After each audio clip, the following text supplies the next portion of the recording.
Hello dear student. Time constant LR circuit पे based एक assertion reason का question करने जा रहे हैं। ये क्वेश्चन हमारे लिए बहुत बेनिफिशियल एग्जाम्स में तो ये आते ही हैं आजकल। इसके अलावा कंसेप्ट को भी क्लियर करते हैं।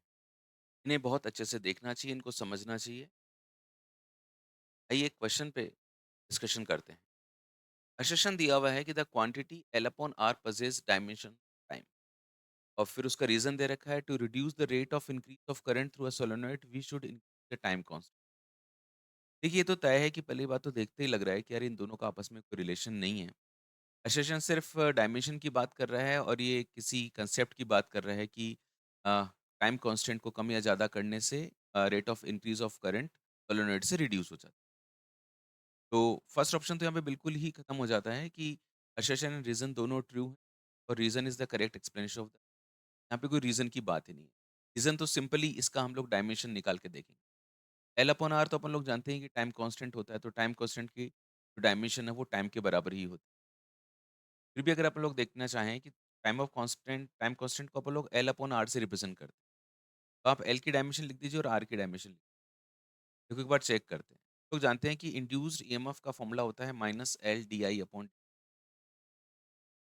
इंड्यूस्ड ईएमएफ मतलब ये वोल्ट में निकालेंगे, और डायमेंशन में इस माइनस का कोई महत्व नहीं है। एल डी आई मतलब करंट, एम्पियर हो गया ये, और नीचे टाइम मतलब एल की डायमेंशन आ जाएगी यहाँ से वोल्ट अपॉन एम्पियर, इसकी यूनिट आ जाएगी वोल्ट अपॉन एम्पियर इंटू।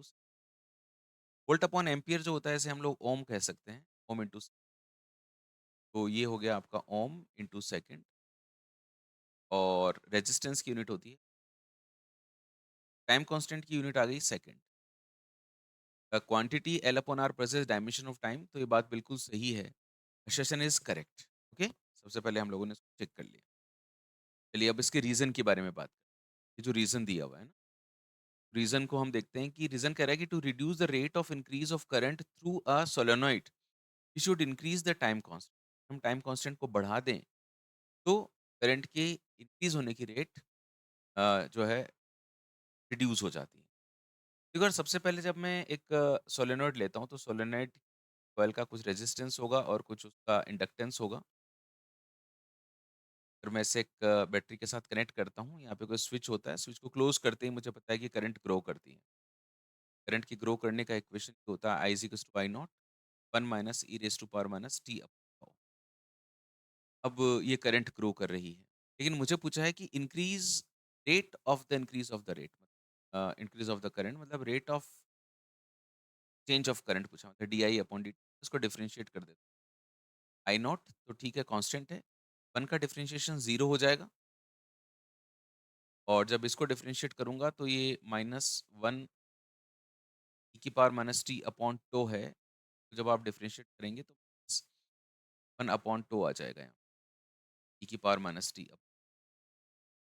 ये d I upon d t आ जाएगा आपका I nought upon time constant and e raise to power minus.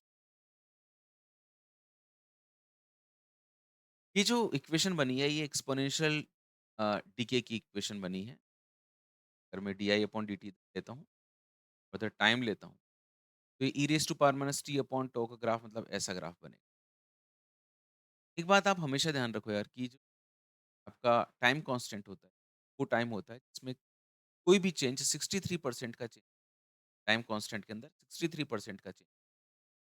तो अगर स्टार्टिंग की करंट आई नॉट है, और अगर मैं d I upon d T का ग्राफ ऐसा बना है, तो जब करंट अपनी इनिशियल करंट से 63% कम हो जाएगी, मतलब 37% रह जाएगी, वो जो टाइम होता है 37% रह जाने का, उससे अपन लोग टाइम कांस्टेंट कहते हैं। कभी भी कोई भी क्वांटिटी है उसमें 63% का चेंज होता है, टाइम टाइम कांस्टेंट कहलाता है। ये आपका यहाँ पर आ गया।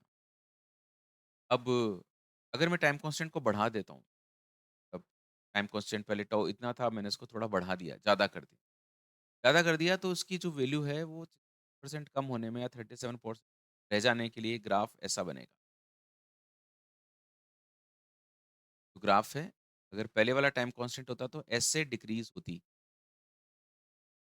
ठीक है, rate of increase of current ऐसे लगातार कम होती रहती। और अगर मैं टाइम कांस्टेंट को बढ़ा देता हूँ तो ये इस तरह से कम होगी। मतलब देखो यहाँ पे स्लोप ज़्यादा है इसका, और यहाँ पे स्लोप कम है। मैंने देखा कि जैसे ही टाइम कांस्टेंट बढ़ा, तो जो मेरी रेट है, rate of increase of current, वो रिड्यूस हो गई, कम हो गई।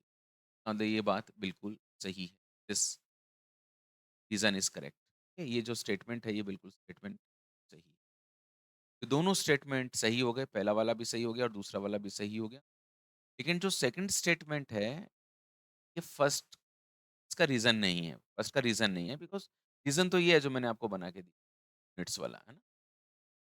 तो मैं कह सकता हूँ कि both assertion reason are true, but the reason is not the correct explanation of the assertion, okay? अब असर्शन रीज़न का मैंने आपको ये क्वेश्चन करवाया। अब इसमें जैसे आपको कोई भी दिक्कत है कहीं पे भी, जैसे आपको लगता है आरएल सर्किट की करंट की इक्वेशन आपको पता नहीं है अच्छे से, कोई दिक्कत है तो आप अपने नोट्स में से एक बार दोबारा से उसको पढ़िए। फिर देखिए कि ग्राफ्स वगैरह कैसे बने। एक सेशन रीज़न का जो पार्ट होता है वो हमारे कंसेप्ट को क्लियर करता है, उस रिलेटेड टॉपिक को क्लियर करता है। तो हमेशा सबसे पहले असेशन पढ़ना चाहिए और असेशन पढ़ने के बाद में उसका रीज़न अपने दिमाग में ढूँढना चाहिए कि क्या रीज़न हो सकता है। अगर वो मैच हो रहा है तो ठीक है और नहीं हो रहा है तो एक बार उसको देखो कि यार वो क्या कहना चाह रहा है। अगर वो करेक्ट एक्सप्लेनेशन दे रहा हो, तो आपको फर्स्ट ऑप्शन लगाना होता है। अगर वो भी सही है और करेक्ट एक्सप्लेनेशन तो आपको सेकंड लगाना पड़ता है। या वो गलत है, एक गलत है, दोनों गलत हैं, तो उस हिसाब से फिर अपन को ऑप्शंस को पिक करना है। But these questions are very important. मैं जितने भी क्वेश्चन्स अपलोड करता हूँ इस टाइप के, देखना चाहिए आपको और एनसीईआरटी की लाइन्स को भी पढ़ना। आप एनसीईआरटी की लाइन ध्यान देंगे और खुद सोचना शुरू करेंगे कि यार कैसे क्वेश्चन्स हो, डेफ़िनिटली ये आपकी बहुत हेल्प करेंगे। So much and God bless you.